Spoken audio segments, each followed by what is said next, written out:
안녕하세요. 저는 30대 중반 유경진이라고 해요. 저는 아주 평범하게 살아왔던 사람이에요. 몇 년 전에 아빠가 돌아가시긴 했지만 크는 동안엔 부모님 두 분 다 건강하셨으니 집안에 큰 걱정도 없이 사랑받으며 살았다고 할 수 있을 거예요. 아빠가 돌아가신 후에도 공무원이셨던 아빠의 연금이 일정 금액 계속해서 엄마 앞으로 나오기 때문에 평생 전업주부로만 살던 엄마도 생활비를 걱정할 정도는 아니었죠. 또 세를 놓아받는 돈도 있으니 형편이 아주 좋다고는 못해도 남한테 아쉬운 소리는 안 하고 살 수 있는 정도는 되는 것 같아요. 저희 집은 다세대 주택인데 1층을 엄마와 제가 사용하고 2층에 세를 들이고 살았거든요. 말씀드렸듯이 저는 아주 평범한 사람으로 평범한 대학 나와서 평범한 직장 다니고 있는 사람이랍니다. 제가 평범한 사람이긴 한데 그다지 사교적인 성향의 사람은 아니어서 가깝게 지내는 친구가 많지 않고 엄마랑 제일 친하다고 할 수 있을 거예요. 휴가 때 여행도 엄마랑 다녔거든요. 1년에 한두 번은 해외여행도 가고 철철이 좋다는 국내 여행도 다니고 그렇게 엄마랑 여행 다니는 맛에 살고 있었던 것 같아요. 남편도 엄마랑 그렇게 같이 간 베트남 하노이 여행에서 만난 사람이었답니다. 후기가 좋은 현지 투어를 신청했었는데 남편과 같은 그룹이 되어 1박 2일 정도 함께 근교 관광을 하게 됐었어요. 남편은 혼자 온 여행객이었고 그 그룹에서 한국인은 우리 셋뿐이었으니 자연스럽게 어울리게 됐던 건데 무척 재밌게 지냈던 거예요. 남편이 재밌는 사람이라 엄마가 좋아했는데 그 투어가 끝난 후에도 하노이 일정을 같이 할 정도로 친해졌던 거죠. 그리고 그 인연을 한국에서도 쭉 이어갔고 결국 연인이 되어 청혼까지 받게 된 거예요. 남편은 제게 청혼을 하면서 저희 엄마께도 커다란 꽃다발이랑 선물까지 준비했더라고요. 비싸고 대단한 건 아니었어도 마음이 중요한 거잖아요. 이런 사람이라면 평생을 함께해도 좋겠다 싶으면서도 한 가지 걸리는 게 있었어요. 남편과 결혼을 결심하기까지 제가 그렇게 망설이게 됐던 건 시모의 직업 때문이었습니다. 시모가 무려 무당이셨거든요. 엄마도 저도 점을 보러 다닌다거나 이런 쪽으로는 아예 관심도 없는 사람들이고 주변에도 그런 곳에 찾아다니는 사람이 별로 없었기 때문에 시모가 무당이라는 게 제게는 다소 충격적이었고 솔직히 말하면 조금 무섭기도 했어요. 엄마, 난 솔직히 좀 무섭다는 생각까지 들어. 그쪽 집도 시아버지가 돌아가셨다고 했잖아. 그 사람 군대 전역할 즈음 돌아가셨다는데 어머님이 가끔 돌아가신 시아버지랑도 이야기를 한다는 거야. 어머머, 아우 참, 우리가 모르는 세상이 많은 모양이다. 엄마도 그런 쪽으로는 뭐 전혀 모르니까 신내림을 받았다고 하나? 그런 사람을 실제로 만나본 적도 없잖아. 그러니까 죽은 사람들이랑 소통을 할 수 있다는 건가? 아, 몰라. 무서워 죽겠어. 40년 가까이 무당 일을 하신 거래. 그러니까 그 신내림인가 하는 걸 받은 것도 꽤 오래되신 거지. 아이고, 그게 그런 걸 거부하면 신병이라든가 몸살 같은 게 나기도 하고 그래서 어쩔 수 없이 받아야 하는 거라며? 그렇다나 봐. 그걸 안 받으려고 하는 곳도 있다던데.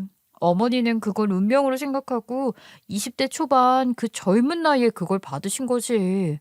뭔지 잘 모르겠지만 뭔가 대단한 것 같으면서도 네 말처럼 뭐 어째 좀 무섭기도 하고 그런 것 같아.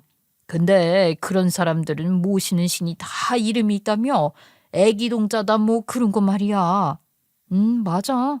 어머님이 모시는 신은 무슨 장군님이라는데 그 뭐라더라?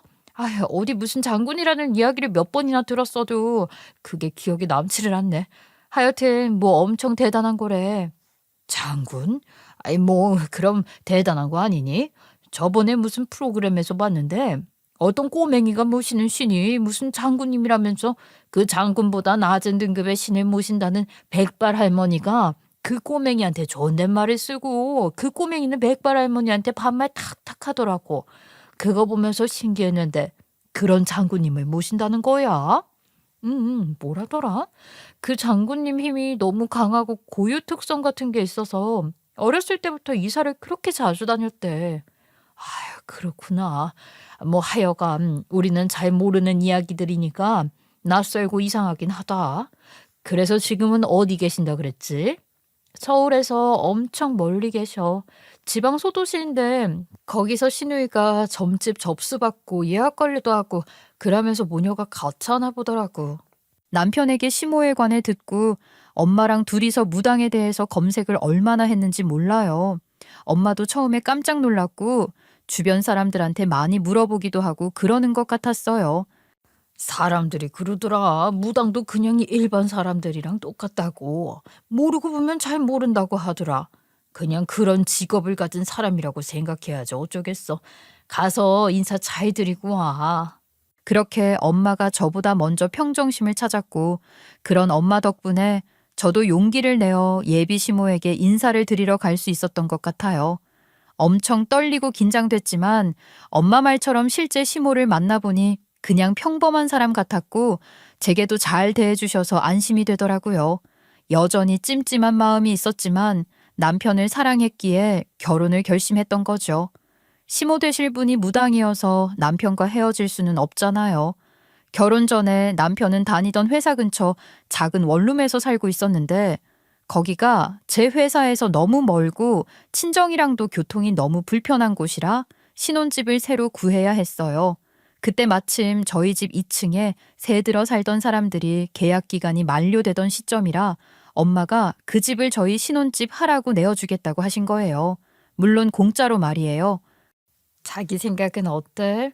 회사 바로 앞에 살던 사람이니 엄마 집으로 이사를 하면 아무래도 회사랑 집이 조금 멀어지긴 하는 거니까 불편하려나? 무슨 소리야. 어차피 어디로든 옮길 생각이었는데 장모님께서 그렇게 해주신다면 너무 감사한 거지. 난 너무 좋아. 정말이야? 아, 정말 그렇게 생각해? 다행이다. 사실 자기가 혹시라도 불편하게 생각할까 봐 조금 걱정했거든. 내가 불편할 게 뭐가 있어. 거리가 조금 멀어지긴 하는 거지만 교통이 이렇게나 편하잖아. 지하철 갈아탈 필요도 없이 한 방에 가는데 얼마나 좋아. 막히는 길 운전할 필요도 없고 지하철 타고 출퇴근할 거야. 그래, 그나마 교통이 편해서 다행이다 싶더라. 그럼 엄마한테 그러겠다고 이야기할게. 엄마가 정말 좋아하실 거야. 같이 가서 말씀드리자. 나도 장모님께 감사 인사드려야지. 덕분에 거실 있는 집에서도 살아보고, 게다가 무엇보다 집세도 한 푼 안 들어가는 거잖아. 얼마나 좋아. 자기가 그렇게 말해주니까 나도 마음이 한결 놓인다. 고마워. 지금이야 우리가 준비가 많이 안 되어 있으니까 그저 감사하는 마음으로 이렇게 들어가서 사는 거긴 한데, 장모님은 그 집 새 들어서 받으시던 수익이 사라지게 되시는 거잖아. 죄송해서 어떡해. 뭐 그렇긴 한데 당분간은 이렇게 지내더라도 우리들이 착실히 모아서 독립해야지. 그럼 엄마도 더 좋아하시지 않겠어? 그래, 그렇게 하겠다고 그런 말씀도 꼭 드리자. 장모님께 부담 드리는 것 같아서 죄송하기도 하니까 우리 정말 더 열심히 알뜰살뜰 잘 살자 자기야. 그렇게 제가 아직 신혼의 행복을 만끽하고 있었을 때 엄마가 뇌출혈로 쓰러지셨습니다. 다행히 빨리 처치를 해서 후유증이 심각하지는 않았지만 부분 마비로 인해 거동에 불편함이 생겼고 대소변을 가리기 힘든 건 아니지만 참기가 어려워진다거나 자주 요이나 변이를 느끼는 등 외부 활동을 하는 것에는 어려움이 많았던 거예요. 그래서 그 이후로 엄마는 거의 집에서 지내게 되셨는데 혼자서 아무것도 못할 정도는 아니었기에 저는 계속 회사를 다니며 주중에는 하루 3시간 정도 요양보호사 도움을 받았고 주말에는 제가 엄마를 주로 돌보는 생활을 시작하게 됐어요. 재활치료도 계속 받고는 있었지만 큰 차도가 없었고 뇌출혈이라는 게 완치가 없는 데다 재발의 위험을 항상 안고 있어야 하는 것이니 걱정이 많았죠. 그런 상황에서 시모가 저희 집에 오셔서 엄마 상태를 보더니 굿을 한번 받아보라고 하는 거예요. 솔직히 말하면 그 정도가 아니라 무조건 굿을 해야 된다고 하는 수준이었어요. 시모는 엄마를 볼 때 자기가 모시는 신에 빙의했다는 핑계로 반말은 기본의 욕도 섞어가며 다소 고압적인 태도로 말해서 그것도 좀 그랬는데 저로서는 다소 미심쩍다 싶은 이야기만 하더라고요. 최근에 가까운 사람 누구 죽은 사람 있지 않아? 아니야? 없어? 그럼 집안에 험하게 죽은 사람이 있을 거야. 그렇지? 뭐야, 그것도 아니야? 뭐 그런 식으로 이것저것 찔러보는데 엄마가 다 아니라고 한 거예요. 그러다가 뭐가 하나가 탁 걸렸는데 그건 바로 이런 거였어요. 그럼 혹시 개고기 먹지 않아? 아유, 요즘엔 안 먹지만 우리 죽은 경진이 아빠가 보신탕을 하도 좋아해서 시장에서 개고기 사다가 제가 집에서 탕을 끓일 정도로 즐겨 먹었던 시절이 있긴 했어요. 그래, 그렇지. 내 그럴 줄 알았다니까. 그거네, 그거야. 그것 때문이야. 걔가 이 집안 터주야. 근데 그걸 그렇게나 먹어댔으니 터주가 화가 나서 그런 거라고. 엄마랑 저는 별로 즐기지 않아서 아빠 돌아가신 이후로는 거의 안 먹었으니 보신탕을 즐겨 먹었던 건 꽤 오래 전이기도 하고 처음부터 그런 것도 아니고 이것저것 다 찔러보다가 그런 것이니 솔직히 그 말도 그리 납득되는 말은 아니었어요. 그렇지만 시모는 계속해서 이렇게 말하는 거예요. 빨리 구슬해야 해. 안 그러면 정말 큰일이 생길 거야. 아이고, 어머나. 예, 장군님. 알겠습니다. 시모는 자기가 모시는 장군으로 빙의하기도 했다가 그 장군의 말을 전해 듣는 사람도 됐다가 하면서 급기야 눈물까지 흘리며 반드시 굿을 해야 한다고 하는 거예요. 거듭 말하지만 저나 엄마는 미신 같은 건 잘 안 믿는 사람들이잖아요. 사람이 아프면 의사가 봐주는 거지. 무슨 굿이 무슨 치료가 된다고 굿한다고 환자가 병이 낫고 괜찮아지고 그럴 리가 없다고 생각했거든요. 그런 일도 있겠지만 그런 건 그야말로 기적인 거고 그런 게 늘 가능한 거라면 사실 의사도 필요 없는 거 아니겠어요? 엄마도 저도 그런 거 믿지도 않을 뿐더러 다소 반감이 있다고 할 정도였던 사람들이었는데 시모가 하도 그러고 또 가족이니까 나쁜 일 시키겠나 싶은 생각도 들고 남편도 옆에서 바람을 잡는 데다 엄마 상태가 답답하긴 하니까 그런 거라도 해봐야 하나 싶은 생각이 들기도 하더라고요. 또 시모가 하도 압박을 하니 뭘 어떻게 하는 건지 얘기라도 들어보려고 좀 물어보긴 한 거예요. 지푸라기라도 잡는 심정이라는 말이 무슨 말인지 알 것 같았죠. 그런데 이건 도와주려고 하는 건지 장사하려고 하는 건지 모르겠는 거예요. 굿비라는 게 저는 상상도 못했을 정도로 큰 돈이었는데 제가 너무 놀라서 입을 못 다무니 그걸 보고 시모가 그러더라고요. 예, 넌 정말 굿이 뭔지 전혀 모르구나. 뭘 그렇게 놀라고 그래? 굿이라는 게 원래 한 번 할 때 제대로 해야지 두 번, 세 번 할 거야. 본디 치성비는 아끼는 게 아니야. 이 정도는 굿비치고 큰 돈이라고 할 수도 없어. 네, 전 정말 전혀 몰랐어요. 액수가 너무 커서 놀란 걸 떠나서 저는 그렇게 큰 돈이 있지도 않아요, 어머니. 그런 돈을 현금으로 집에 쌓아놓고 있는 집 몇이나 된다고 그래. 그럼 뭐 굿은 재벌 아니면 하지도 못하게. 이 집이 있지 않니? 집 잡혀서 대출 받으면 될 거 아니야. 그러면서 세상에 대출까지 유도하는 거 있죠. 이건 정말 아니다 싶었죠. 어머니, 그렇게는 할 수 없을 것 같아요. 엄마도 그 집 담보 잡히는 건 절대 허락 안 하실 거예요. 아빠가 남겨주신 집이기도 하고 여기서 오래 살았기 때문에 엄마한테도 의미가 큰 집이거든요. 아무리 의미가 큰 집이어도 그렇지. 그 집 끌어안고 있다가 죽을 거야? 이깟 집이 뭐라고. 너희 어머니가 그러시더라도 네가 너희 어머니 설득을 할 생각을 해야 할 거 아니니? 어머니, 사실 저도 그 굿이라는 걸 잘 모르기도 하고 그렇게 큰 돈을 들여야 하는 거였다면 여쭤보지도 않았을 거예요. 뭐야? 그러니까 그 말은 내가 하는 굿을 못 믿겠다 이 소리니? 너 지금 시엠이 못 믿겠단 말을 하는 거야? 아유, 이게 어떻게 어머님을 믿고 안 믿고 하는 문제겠어요. 그런 게 아니라 엄마도 저도 굿에 그렇게 큰 돈을 쓸 결심을 할 수는 없을 거라고 말씀드린 거예요. 아이고 장군님 이걸 어째 장군님께서 노하셔도 보통 노하신 게 아니야. 불같이 화를 내신다. 아이고 너 때문에 나만 장군님께 혼나게 생겼어. 장군님 죄송합니다. 엄마가 당신이랑 장모님 생각해서 서울까지 일부러 올라오셨는데 굿을 한박했다고 하니까 서운하실 거 아니야. 생각이 어쩜 그렇게 짧은 건지 정말. 아니 새언니는 친정엄마가 아프시다는데 돈 생각을 먼저 해요? 어떻게 그러지? 언니는 언니 엄마보다 돈이 더 중요해요. 그런 사람이에요? 시모는 물론이고 남편과 시누이까지 거들며 저를 무슨 불효녀, 폐류나 취급까지 하는데 어이없더라고요. 무슨 소리를 하든 제가 굿을 하겠다고 하질 않으니 시모가 보다 못해 이러고 나서는 거예요. 어디 보자, 어디 보자. 장군님이 이 집을 한번 둘러보고 싶다고 하시는구나. 장군님께서 하시는 일이니 나도 어쩔 수가 없어. 집 밖에서부터 좀 제대로 살펴봐야겠다고 하신다. 그러더니 저희 집 대문을 열고 나가 골목에 서서 어디 보자 어디 보자 하더니 난데없이 꽹과리까지 쳐대며 온 동네 떠들썩하게 그러는 거예요. 꽹과리 소리만으로도 미치겠는데 심지어 개 짖는 소리까지 내더라고요. 저는 저게는 대체 뭐 하는 짓인가 싶어서 저걸 어떻게 말려야 하나 그러고 있는데 시누이가 옆에서 호들갑 떨면서 저한테 그러는 거예요. 언니, 어떡해. 사돈 어르신이 드신 개들 원한이 너무 깊어서 여기 잔뜩 남아있나 봐. 이 정도면 정말 심각한 건데 빨리 구슬해야 한다니까. 언니, 아직도 돈이 중요해요? 지금 돈이 문제가 아니야. 이러다 정말 큰일이 나는 거라고. 그렇게 바람을 잡듯이 저를 부추기는데 전 그냥 어이없었죠. 가뜩이나 속상해 죽겠는데 환자 사는 집 앞에서 소란스럽게 이게 뭐 하는 짓이냐고요. 동네 창피해서라도 이 사람들 빨리 보내버려야겠다는 생각에 남편한테 그랬어요. 여보, 나 이제 엄마 식사도 챙겨드려야 하고 그러니까 나 대신 당신이 어머님이랑 아가씨 모시고 나가서 식사 대접이라도 해.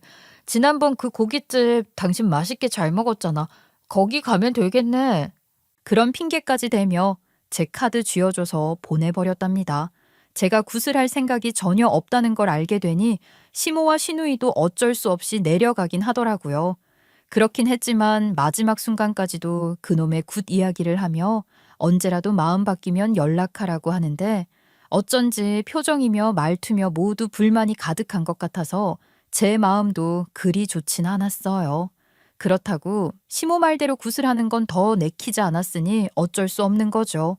그런 일도 겪으며 시간이 흐르는 동안 엄마 상태는 점점 더 나빠져서 결국 제가 회사 휴직하고 들어앉아 엄마 간호에 매달리기로 했어요. 그럼에도 불구하고 병원에서는 엄마가 오래 못 계실 것 같다며 마음의 준비를 하라고 하더라고요. 엄마가 쓰러진 이후로 수도 없이 그런 상황에 대해 생각했지만 막상 그 소리를 들으니 심장이 내려앉는 것 같고 아무 생각이 안 났어요. 그런 제가 의지할 사람은 남편밖에 없었으니 남편에게 엄마 상황을 이야기하며 어떻게 하면 좋으냐고 너무 무섭다고 했는데 남편은 그런 나에게 용기를 주기는커녕 이러는 거예요. 아, 나도 지금 우리 집에 문제가 생겨서 정신이 없어. 그러니까 각자 자기 집 문제는 알아서 하는 걸로 하는 게 좋겠어. 그렇게 딱 선을 긋더라고요. 그것만으로도 서운해 죽을 지경인데 거기다 한마디를 덧붙이는 거죠. 그러게 엄마랑 우리가 굿버드라고 할 때 받았어야지. 장모님 돌아가실 것 같다 소리 들으니까 이제야 겁이 나냐? 아니 우리가 그렇게 간곡하게 굿을 꼭 해야 한다고 했을 때 우리 말을 듣지 그랬어. 나 지금 엄마 때문에 너무 힘들어. 그런 거 빤히 알면서 그런 식으로 타박까지 해야 해? 나 정말 너무 서운하고 서럽다. 당신 서러운 게 문제가 아니라고. 여기 다녀간 후로 그놈의 개, 돌아가신 장인이 드셨다는 그 개들 원한이 엄마한테 다 달라붙어서 엄마가 아주 생고생을 하고 있단 말이야. 그런 상황에 당신이 그런 말이 나와? 제가 와달라고 부탁해서 온 것도 아니고 자기들 멋대로 와서 동네 창피하게 꽹과리까지 쳐대다가 가놓고는 이게 말인지 방구인지 정말 어이가 없더라고요. 제 코가 석자이기도 했고 서운한 마음도 들어서 시댁에 생긴 일이 무슨 일인지 물어보지도 않았지만 정말 그 개 원한 때문인지 뭔지 무슨 일이 생기긴 생긴 것 같은 거예요. 남편이 뻔질나게 시댁에 다녀온다며 주말마다 내려가더라고요. 시댁이 멀기도 하니 금요일 퇴근하자마자 내려가면 일요일 한밤에나 오거나 월요일에 올라오자마자 바로 출근을 하기도 하고 그랬어요. 그런 식으로 주말마다 집을 비우니 시댁에 무슨 일이 있는지도 명확하게 모르는 상황에서 진짜 시댁 일로 그러는 게 맞는 건지 의심도 들었어요. 솔직히 그렇잖아요. 그렇게 대단한 장군님이 뒤에 떡하니 계신다는데 그 장군님 무서워서 개원한 따위가 달라붙어 있겠냐고요. 저도 미신 안 믿는다고 해놓고서도 하도 그런 얘기를 들어서 그런지 하다 이런 생각까지 하게 됐던 것 같아요. 아무튼 진짜 100번 1000번 양보해서 장군님을 모신다 치고 개 원한이 들러붙었다고 한들 그 상황에서 남편이 할 수 있는 게 뭐가 있겠어요? 평범한 제 남편이 무당인 시모를 도울 일이 뭐가 있을까 싶은 생각이 드니 이런저런 의심이 들 수밖에요. 제가 엄마 간호에 매달려 있느라 정신없으니 시댁길 핑계대고 그렇게 돌아다니며 바람이라도 피는 건 아닌지 수상했죠.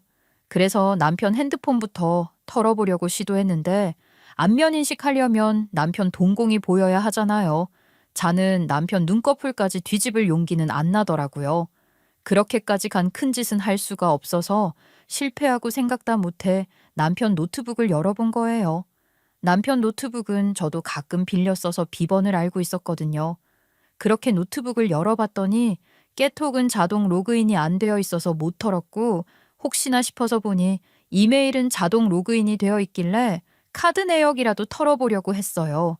바람을 피우고 다니는 거라면 뭐라도 꼬투리 잡을 게 나올 거라고 생각했죠. 그런데 진짜 별게 없더라고요. 고속도로 통행료로 결제된 것도 검색해보니 딱 시댁으로 가는 그 요금인 거예요. 명확한 증거는 없다고 하나 그렇다고 바람을 피우지 않는다는 게 확실한 것도 아니고 대체 뭘 하고 다니는지 알 수가 없으니 답답하기만 했어요. 엄마는 내일이라도 당장 돌아가실지 모르는 상황에서 남편마저 그랬으니 정신적으로 너무 힘들었던 시기였습니다. 결국 엄마는 얼마 더 버티지 못하고 돌아가셨어요. 그런데 엄마 장례를 치르는 동안에도 남편은 시댁 일로 쫓아다니느라 장례식장을 제대로 지키지도 않았어요. 제가 형제가 또 있는 것도 아니고 친척도 많이 없는데 하나밖에 없는 사위가 장모 장례식장을 지키지도 않는다는 게 말이 되는 일인가요? 오시는 분들 보기에도 민망하고 무엇보다도 엄마에게 죄송한 마음으로 쓸쓸하게 빈소를 지켰습니다. 남편은 장례 첫날 딱 하루, 그것도 하루 종일 있은 것도 아니고 몇 시간 있다가 바로 시댁길 보러 간다고 갔고 저 혼자 장례를 치른 거나 다름없었어요.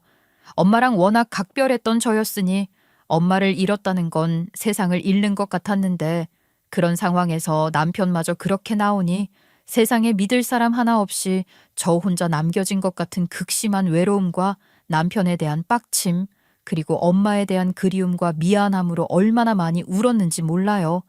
제 친구들은 당연하고 하다못해 휴직 중인 직장 동료들마저도 남편보다는 훨씬 오래 남아 곁에서 저를 위로해 주더라고요. 상중이니 친구들이 뭐라 싫은 소리를 대놓고 하진 않고 말을 아끼더라만 너무하네. 남편은 남의 편이라더니 그런 식으로 말을 흘리긴 하는 거예요. 맞는 말이죠. 정말이지. 이건 남보다 못한 거잖아요. 우리 엄마, 그러니까 장모 도움받아 집 걱정 없이 살았던 주제에 염치도 없는 건지 끝까지 굿굿굿 노래를 부르고 저희 엄마가 아픈 게 제가 굿을 안 해서라고 말했던 시가 인간들에게 환멸이 느껴졌던 것 같아요. 엄마 묘자리는 아빠가 돌아가셨을 때 미리 아빠 옆자리로 만들어 놓았는데 아빠 고향에 있는 공원 묘지라 서울에서 거리가 꽤 먼 곳이었어요. 발이 난 날 아빠 옆자리에 엄마를 묻고 서울로 돌아오니 벌써 날이 어두워져 있었죠. 날까지 어두워지니 더 심란한 마음으로 집에 도착했는데 엄마가 살던 1층에 불이 환히 켜져 있는 거예요. 불을 켜놓고 나갔던 건가 그럴 리가 없는데 싶어서 2층으로 바로 올라가지 않고 1층 엄마 집으로 갔죠. 그런데 현관 앞에 엄마가 쓰던 가구며 옷가지를 비롯한 엄마 물건들이 아무렇게나 쌓여 있는 거예요. 누가 봐도 그냥 버려진 쓰레기 더미로 보일 것 같더라고요. 너무 화가 나서 현관문을 벌컥 열었는데 한눈에도 집안이 온통 어수선하고 소란해서 무슨 일인지 살필 것도 없이 누구냐고 대체 뭐 하는 거냐고 소리를 꽥 지르며 들어갔어요. 그 소란을 떨고 있는 것은 시댁 식구들이었습니다. 시모와 시누이 역시 엄마 장례식장에는 첫날 잠깐 얼굴 비추고 간 이후 연락도 한 번 없더니 그 밤에 엄마 집에 들어와 엄마 짐을 갖다 버리듯 내다 놓고 지들 짐 옮겨 넣으며 서로 이 방 쓰니 저 방 쓰니 그러고 있는 거였어요. 심지어 그 모든 상황을 주도적으로 진두지휘하고 있는 것이 바로 남편이더라고요. 엄마가 안방 쓰고 너는 서재방 쓸래? 아무래도 그게 제일 좋겠지. 그럼 그 가구는 이쪽으로 두자. 아주 신이라도 난 듯 그 짓거리를 하고 있는 거예요. 게다가 더 어이없는 건 무당 물건들 있잖아요. 무슨 불상, 양초, 특이한 오방색 비단청 같은 그런 것들까지 엄마 집 거실에 잔뜩 들여놓고 있는 거예요. 이건 엄마 집을 자기들 멋대로 자기들 구미에 맞게 바꾸고 있었던 거죠. 아니, 이게 다 뭐야? 이런 물건들이 대체 다 뭐냐고? 엄마 집에다가 무슨 점집이라도 차리려는 거야? 어머니, 이게 다 뭐예요?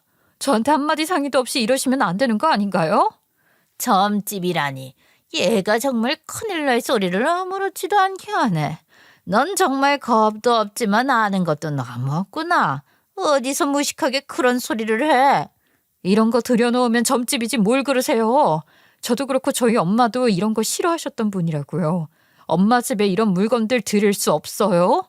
그 손 치우지 못해? 네가 함부로 손대고 그러면 안 되는 물건들이야. 신성하고 신령한 물건들이란 말이다. 지금 뭐 하는 거야? 엄마 물건들 그 자리에 가만히 두지 못해? 그거 다 돈 주고도 못 구하는 물건들이야. 얼마나 조심해서 모시듯이 가져온 것들인데. 네가 뭔데 감히 그런 것들에 함부로 손을 대는 거야? 지금 말 다 했어? 엄마 장례식에는 와보지도 않고 혼자 엄마 보내게 해놓고 지금 어머님 이삿짐 나르고 있는 거야? 당신이야말로 이게 대체 무슨 짓이야? 대체 무슨 짓인데 누가 마음대로 우리 엄마 집에 어머님 물건 들여도 된다고 했어? 예, 너 어째 말이 좀 듣기가 거북하구나. 지금 내가 여기 이렇게 내 짐 들고 들어온 걸 문제 삼겠다는 거야? 결혼하고 네가 나한테 한 게 뭐가 있니? 어머니, 그건 어머님께서 워낙 멀리 계시기도 했고 올 거 없다고 매번 그러셨던 거잖아요. 그리고 그렇다고 해서 어머님께서 이렇게 하시는 게 정당화되는 건 아니에요. 심지어 여긴 저희 엄마 집이라고요. 언니, 엄마 돌아가셨으니까 이제 언니 집이 되는 거지 뭘 그래. 무슨 말도 안 되는 핑계를 대고 그래? 아이 그냥 솔직하게 우리가 온 게 싫다고 해요. 그런 식으로 말하는 게 더 기분 나빠. 됐고, 내가 지금까지 장모 모시고 살았는데 이제 우리 엄마 좀 모시고 살아도 되는 거 아니야? 아니, 당연히 그렇게 해야지. 네가 먼저 그렇게 나오지는 못할 망정 지금 어디 시어머니 앞에서 남편한테 큰 소리를 치는 거야. 남편은 세상 뻔뻔하고 당당한 목소리로 이렇게 적반하장식으로 나오더라고요. 그러니 저도 더 이상 참아가며 말할 수가 없었어요. 시모 앞이고 뭐고 저도 막 소리 질러버렸어요. 그게 무슨 헛소리야. 여긴 우리 엄마 집이고 우린 보증금 월세 한 푼 안 내고 엄마가 내준 집에서 공짜로 살았는데 게다가 1층, 2층 따로 살면서 밥도 다 따로 먹고 완전히 따로 생활했는데 모시고 살긴 뭘 모시고 살았다는 거야? 아무리 그래도 친정에 붙어 살면서 수시로 왕래하고 그랬던 건 맞지 뭘 그래. 그만큼 내 아들이 배려해 준 거고 또 내가 눈 감아줬으니 가능했던 거 아니냐? 그러니까 말이야. 내 말이 그 말이야, 엄마. 길 가는 사람 붙잡고 물어봐. 처가랑 아래 위층 살았다고 하면 다들 나보고 대단하다고 난리칠 거다. 모시고 사는 게 별건 줄 알아? 기가 막혀서. 아니, 난 전혀 그렇게 생각 안 해. 그리고 아무리 그렇게 생각했다 하더라도 나한테 상의도 없이 이렇게 한밤중에 밀고 들어오는 게 이게 말이나 돼? 그것도 바로 오늘. 엄마 돌아가신 지 얼마나 됐다고. 나 오늘 우리 엄마 땅에 묻고 왔어. 사위가 돼서 그 자리 지키지도 못했으면서 지금 대체 이게 무슨 짓이냐고. 예, 이전에 그동안 너희 친정엄마 간호한답시고 회사도 쉬면서 하루 종일 너희 친정엄마 옆에 붙어 있었던 거 아니니? 들어보니 그런 식으로 각자 자기 집안일은 알아서 하자고 했다던데 우리 아들이 오늘 놀았니? 얘도 오늘 우리 집안일 하느라 바빴어. 무슨 급한 일이 있었다는 거죠? 그게 아무리 저희 엄마 장례 치르는 것보다 급한 거였나요?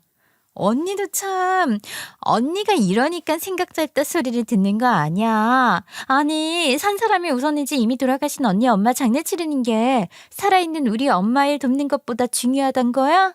언니는 정말 시대 갈 길을 못 같이 하나 봐. 내가 너무 잘해줘서 그런 거지 뭐. 내가 잘못했지. 얼마나 후회를 하는지 몰라. 그렇게 잘해줄 필요가 없었는데 말이야. 어머, 기가 막혀서. 네가 뭘 그렇게 잘했다고 그러는 거야? 다 필요 없고 엄마 물건에 함부로 손댄 것도 모자라 저렇게 밖에 내다 놓으면 어떡해. 어떻게 저런 식으로 내다 놓을 수가 있냔 말이야. 아이고 정말 지가 할 일 덜어준다고 대신해줘도 저 지랄이고 난리네. 아들 네가 너무 잘해준 게 맞는 거야. 고맙다고 해도 시원찮을 텐데 쟤는 정말 어떻게 된 애가 저럴 수가 있니? 뭘요? 뭘 고마워란 거예요? 엄마 물건들은 제가 시간을 두고 공들여서 정리하려고 했던 소중한 물건들이에요. 저한텐 말도 없이 저런 식으로 버려두고 이럴 수가 있어요? 뭔 소리야? 장모님 물건 꺼내놓느라 이사 비용이 얼마나 더 들었는지 알기나 해? 저게 다 돈이라고. 너 고생할 거 줄여주고 돈 아끼게 해줬으면 고맙다고 생각해. 어이가 없고 분통 터져 죽을 지경인데 제가 아무리 미쳐 날뛰어봤자 남편이고 시모, 시누이 할 것 없이 누구 하나 눈 깜짝하는 사람도 없었어요. 그러니 그렇게 저 혼자 난리치다가는 제 분을 제가 이기지 못할 것 같아 그만두기로 했습니다. 3대 1로 싸워서 제가 뭘 얻을 수가 있겠어요. 게다가 이미 시모랑 시누이 살던 집에서 이삿짐 다 싸갖고 올라온 상태라 가구들까지 싹 다 들여놓은 것이니 저 혼자 힘으로는 내쫓을 수도 없는 거죠. 작정을 하고 올라온 사람들, 제가 아무리 난리쳐도 들은 척도 안 하는 그 사람들이 제 발로 나갈 리도 없고 결국 그렇게 난리치는 게 아무 소용없는 일인 걸 받아들이기로 한 겁니다. 그렇다고 그렇게 가만히 두고 볼 생각인 건 아니고 일종의 전략적 후퇴, 휴전이라고 생각했던 거죠. 그리고 이성적으로 생각했어요. 저것들을 철저히 응징하고 확실하게 내보낼 작전을 짜야 했으니 말이에요. 저것들이 꿈도 꾸지 못할 복수를 하고 말 거라고 속으로 다짐하고 또 다짐했던 것 같아요. 그리고 그때부터는 억울하고 화나는 것들은 잠시 잊고 냉정하게 생각하기 시작했어요. 곰곰이 생각을 해보면 뭔지 정확하게 알 수는 없었지만 시댁에 무슨 문제가 있었던 건 확실한 것 같았거든요. 남편이 주말마다 시댁에 가서 뭔가를 처리하려고 바쁘게 돌아다닌 건 정황상 거의 맞는 것 같았고 또 이렇게 갑자기 살던 집에서 짐 다 싸들고 올라와 엄마 집에 밀고 들어온 것도 수상하더라고요. 시모는 나름대로 살던 곳에서 자리 잡고 무당일 하던 사람인데 갑자기 이러는 걸 보면 야반도주라도 한 건가 싶은 생각이 든 거예요. 남편은 시모가 모시는 장군 때문에 어렸을 때부터 이사를 자주 했었다고 했잖아요. 따지고 보면 그것부터 수상한 거예요. 매번 이런 식으로 도망치듯 이사를 다닌 건가 싶은 생각이 들었거든요. 여러분 생각은 어떠세요? 제 생각이 합리적인 의심 같지 않나요? 하루 종일 온통 그런 생각들만 하느라 머리가 터질 지경이었는데 운전할 때도 그렇게 딴 생각을 너무 골똘히 하다가 아차 하는 순간에 접촉사고까지 내버렸지 뭐예요. 다행히 큰 사고는 아니었지만 보험 처리하려고 블랙박스 영상을 찾아보게 됐는데 영상들을 뒤져보다가 엄청난 사실을 알게 된 겁니다. 그 차는 남편과 제가 같이 쓰는 차로 남편은 출퇴근길이 대중교통이 더 편리해서 주중에는 제가 그 차로 출퇴근을 했고 남편은 주로 주말에 그 차를 썼어요. 그러니 남편이 혼자 주말마다 시댁을 오갈 때도 그 차를 갖고 다녔던 거죠. 처음에는 사고 때문에 영상을 확인했던 건데 그런 생각이 들어 몇 가지 더 확인해보게 됐던 거예요. 저희 차 블랙박스 메모리 카드가 꽤 용량이 큰 것이었고 제가 휴직 중이었으니 주중에는 거의 차를 세워놓았으니 생각보다 오래전 영상까지 보관이 되어 있었는데 남편이 시댁을 오가며 통화했던 내용 같은 것들이 다 남아있더라고요.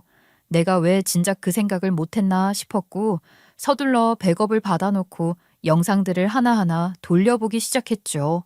꽤 오랜 시간을 들여 블랙박스 영상을 뒤졌는데 결정적인 뭔가를 찾지는 못했지만 남편이 통화를 하면서 사기라는 둥, 도망이라는 둥, 합의라는 둥 그런 수상한 말들을 잔뜩 썼던 걸로 보아 뭔가 단단히 잘못됐다고 확실히 뭔가 있긴 있다는 확신이 들었습니다. 확신을 갖고부터 본격적으로 조사를 시작했는데 그러면서 시댁 식구들 방심하라고 일부러 더 잘해줬어요.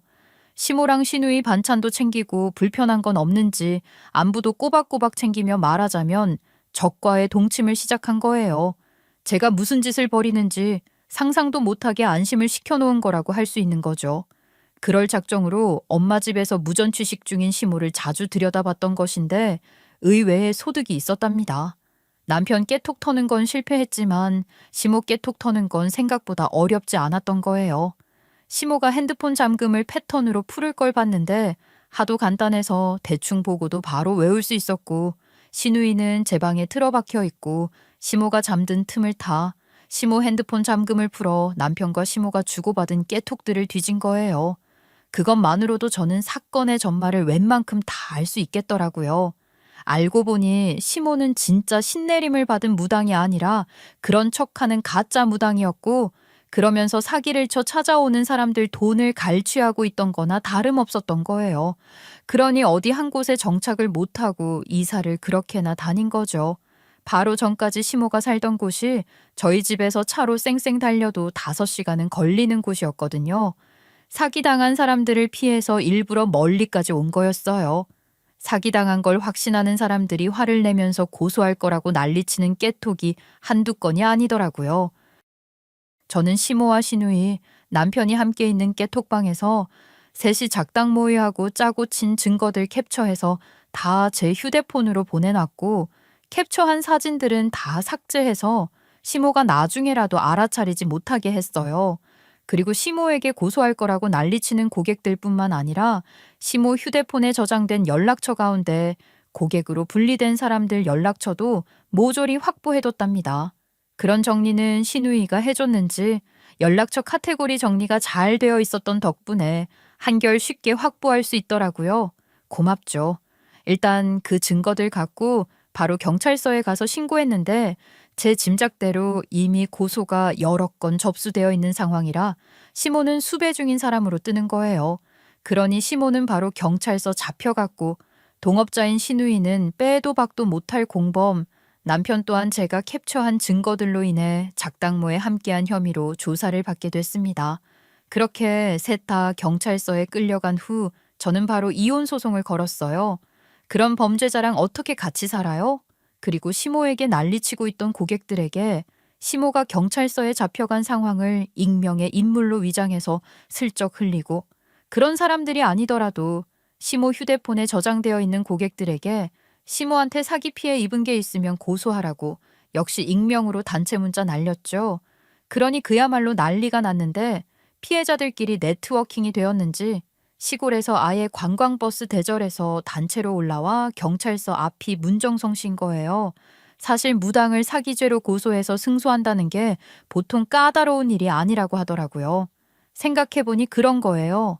이게 사기라는 걸 입증할 방법이 명확한 것도 아니고, 터무니없는 굿비라는 것도 결국은 강탈하거나 훔친 것이라기보다는 어쨌거나 피해자들이 내놓은 거긴 하잖아요.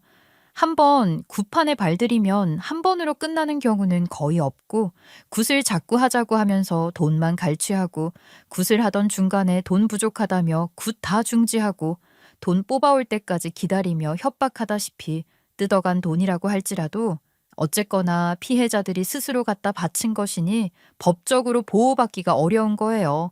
그러니 시모를 비롯한 많은 사기꾼들이 그런 점을 이용해서 교묘하게 사람들 돈을 뜯어먹고 있는 거겠죠. 저희 시모만 해도 그 짓을 40년 가까이 해먹을 수 있었던 거잖아요. 다만 그러는 중에도 사기로 고소하겠다 하는 사람들은 있었을 테니 그런 사람들 상대하기 여러모로 피곤하니 그렇게 도망을 다녔던 거고 말이에요. 그런데 이제는 더 이상 그런 식으로 빠져나갈 수가 없는 거죠. 지금 같은 경우에는 명백하게 피해자들을 기망했다는 증거가 있는 거잖아요. 이제까지 잘도 연기하고 속여왔겠지만 완전히 다 탄로 난 거 아니겠어요? 분명 시모는 내림굿을 받아 신을 모시는 무당이라며 자기 실력을 내세워 고객들을 확보한 것인데 그것부터 새빨간 거짓말인 것이고, 또 지들끼리 작당 모의하며 그렇다는 걸 자백하다시피 한 깨톡 증거들이 있잖아요. 신내림을 받은 진짜 무당에게 직접 찾아가서 준 굿비는 처벌할 방법이 없다고 하더라도 저희 시모는 신내림을 받은 적도 없으면서 그런 것처럼 사람들을 속인 거잖아요. 그러니까 쉽게 말하자면 무당을 사칭한 거라고 해야 할까요? 그러니 사기죄로 처벌할 수 있었던 섭니다. 피해자들이 한둘이 아니니 덜어는 집단 소송을 걸기도 했고, 피해가 큰 사람들은 단독 소송을 하기도 하고, 고소 건만도 여러 건이었는데 처벌도 다양하게 나오더라고요. 실형까지 나온 건 없어도 벌금이 상당했고 그 사람들이 형사소송만 걸었겠어요? 당연히 민사도 걸었으니 피해보상금 판결받은 금액을 대충 꼽아봐도 어마어마한 거예요. 저는 제 이혼소송 진행하면서 시모의 다른 고소 건들이 어떻게 처리되는지 다 지켜봤어요. 이혼소송도 물론 제가 바라던 대로 마무리됐답니다. 남편이 시댁 식구들과 그런 사기 행각을 벌이면서 저를 속였던 것 또한 심각한 기망이며 사기꾼 범죄자라는 것만으로도 이미 충분한 이혼 사유가 되고 거기에 저희 엄마 장례식 치르는 것조차 소홀히 했던 남편은 할 말 없는 거죠. 엄마 집에 가득한 시댁 짐들도 당장 정리해서 빼라고 했어요. 말미를 주겠지만 그 안에 해결 안 하면 무단점거로 법적 조치 들어가겠다고 했거든요. 법적 조치라고 하면서 겁을 좀 줬더니 그것들이 단체로 저한테 빌면서 도와달라고 하는 거예요. 예, 너도 우리 재판 다 지켜봤으니 지금 우리가 어떤 상황에 놓여 있는지 잘 알 거 아니니? 내가 지금 당장 내 몸 누일 곳도 마땅히 없는 마당에 이 짐들을 다 어디다가 옮겨 놓을 수가 있겠니? 글쎄, 그런 걸 왜 저한테 말씀하시죠? 전 더 이상 여기 이 짐들 둘 수가 없다는 말씀을 드린 거고 어떻게 치울지는 그쪽 가족분들끼리 상의를 하세요. 언니, 아유, 너무 그렇게 빡빡하게 굴지 말고 사정 좀 봐줘요. 언니는 당장 이 집 꼭 써야 하는 것도 아니잖아요. 불우이웃 돕는다 생각하고 좀 도와줘요. 우리가 다 같이 이렇게 와서 빌잖아요. 뭐 이런 식으로 와서 빌면 내가 그거 들어줘야 하는 사람인가요? 여기 우리 엄마 집 다 싸들고 밀고 들어왔을 때는 나한테 아무 상의도 없이 마음대로 그럴 수 있었는지 모르겠지만 이젠 상황이 바뀐 거 알죠? 정해진 기한 안에 치우지 않으면 말한 대로 법적 조치 들어갈 거예요. 그 법적 조치 어쩌고 법 들어가는 소리 좀 하지 말아줘라. 아이 부탁이야 자기야. 내가 정말로 그놈의 법자의 비읍 소리만 들어도 아주 경기를 할 것 같다고. 안 치겠다는 게 아니잖아. 치울 텐데 그 기한을 우리가 정할 수 있게 좀 배려를 해달라는 거야. 부탁해. 내가 그 얘기도 여러 차례 하지 않았어? 그쪽에서 가능하다고 말할 수 있는 기한을 내놓으라고 했더니 아직 날짜를 특정할 수 없다 소리만 했던 거 아니야? 나더러 언제까지 기다리기만 하라는 거야? 지금 우리가 그 벌금이랑 배상금 그리고 당신한테 줘야 하는 위자료까지 갚아야 할 것들이 이렇게 산더미야. 그 생각만 하면 내가 막막히 죽겠다고. 그러니까 시간을 조금만 더 줘. 사표 쓰고 퇴직금 받아서 일부라도 해결해야 할 거 아니야. 퇴직금으로 다 되지도 않을 거 알지만 그렇게라도 해야지 어쩔 거야. 지금 뭐 별다른 수 있어? 그게 엄마 문제 터지면서 회사 일도 제대로 못해서 그렇잖아도 나 잘릴 판이야. 회사에서 직무태만 조항 걸고 넘어지는 바람에 퇴직금도 반토막 날 지경이란 말이야. 그래서 뭐 어쩌라는 소리야. 내가 도와줄 것도 없고 도와줄 마음도 없으니까 내가 말한 기한 안에 해결할 생각이나 해? 그렇게 쫓아냈더니 얼마 뒤 짐을 빼가긴 하더라고요. 법적 조치한다는 말이 역시나 무섭긴 했나 봐요. 짐 빼는 날 가서 보니 그래봤자 짐도 얼마 되지도 않는 거예요. 사기치고 도망 다니느라 이사를 그렇게 자주 다녔으니 짐이 적을 수밖에요. 짐 빼러 온 전 남편 행사액을 보니 어디 막노동판에라도 다니는지 작업화 같은 걸 신고 있던데 당장 먹고 살기도 힘들 테니 하루 벌어 하루 살고 있나 보죠. 시모 시누이도 어디 가서 그렇게 일하면서 돈 벌어 벌금 내고 배상금 갚을 생각을 해야 할 텐데 또 어디 낯선 데 가서 무당이랍시고 사기나 치고 다니는 건 아닌지 모르겠어요. 하긴 그것도 이제 더 이상 제 알바 아닌 거죠. 저는 회사 복직도 했고 엄마 없는 일상에 적응하려고 노력하고 있어요. 여전히 엄마가 그립고 하루에도 몇 번씩 엄마랑 함께 했던 시간들이 떠올라 아직은 많이 힘든 중에 있지만 하루가 더 지나면 그 하루만큼 나아지고 있다고 생각해요. 그리운 것은 그리운 대로 눈물이 흐르면 또 그렇게 흐르는 대로 자연스럽게 엄마를 그리워하는 것에 익숙해지는 게 좋겠다 싶더라고요. 엄마랑 같이 다녔던 여행지들을 혼자 다시 다니면서 엄마를 추억하는 것도 저 나름으로 생각해낸 방법이랍니다. 엄마의 빈자리를 그런 식으로 받아들여 보려고 하는 거예요. 다음 휴가 때는 엄마랑 제일 행복했던 기억이 있는 여행지에 가볼 생각이에요. 여러분은 무당이라거나 어떤 그런 과학적으로 설명할 수 없는 영역에 있는 것들에 대해서 어떻게 생각하세요? 사실 저희 시모는 그런 사람도 아니고 그냥 사기꾼에 불과한 사람이었던 거지만 말이에요. 전 오히려 이런 일을 겪으면서 생각이 좀 더 유연해진 것 같아요. 제가 납득하거나 쉽게 믿을 수는 없는 이야기이긴 하지만 그런 일이나 현상들에 대해서 그럴 수도 있겠구나. 그런 생각을 하게 된 것 같거든요. 중요한 건 사기꾼만 아니면 된다는 거예요. 얼마나 절박하면 그런 것에까지 매달리겠어요. 그렇게 막다른 길에 몰린 사람들의 심리를 이용해서 사기를 치다니요. 정말 악질인 사람들이지 않나요? 그런 사기꾼들을 처벌하는 것이 쉽지 않다는 것, 그 처벌의 수위도 제가 기대했던 것만큼 높지 않았다는 것도 많이 아쉬웠던 것 같아요. 그런 인간들은 콩밥도 좀 먹어보고 하면서 혼이 나봐야 정신을 차릴 텐데 말이에요. 엄마가 돌아가시고 이어서 이혼까지 하면서 잃은 것도 많지만 성장한 부분도 있다고 생각해요. 하루아침에 제 성향을 바꾸는 것은 어렵겠지만 다른 사람들과 어울리는 것에 별다른 노력을 하지 않았던 것도 서서히 바꿔보려고 한답니다. 이제 엄마 없이 저 혼자 이 험한 세상 살아가야 하는데 마음 나눌 친구 하나쯤은 있어도 좋겠다 싶거든요. 그런 마음으로 제일 먼저 한 게 이 글을 쓰기로 결심한 거랍니다. 어떤 분들이 이런 제 이야기를 들어주고 계시는지 제가 알 수는 없지만 누군가 들어주고 있다고 생각하고 그런 분들에게 들려드릴 생각으로 쓴 글이었어요. 그런 제 마음이 얼마나 전달됐을지 모르겠네요. 여러분들의 목소리를 들을 순 없지만 저 나름대로 상상도 하면서 혼잣말이 아니라 여러분과 대화를 한다는 생각으로 써본 건데 어떠셨을지 궁금하네요. 이렇게 끝까지 들어주신 여러분들께 정말 감사드린다고 거듭 말씀드리고 싶어요. 그리고 모두들 건강하시라고도 말씀드리고 싶어요. 저희 엄마가 너무 일찍 돌아가신 거잖아요.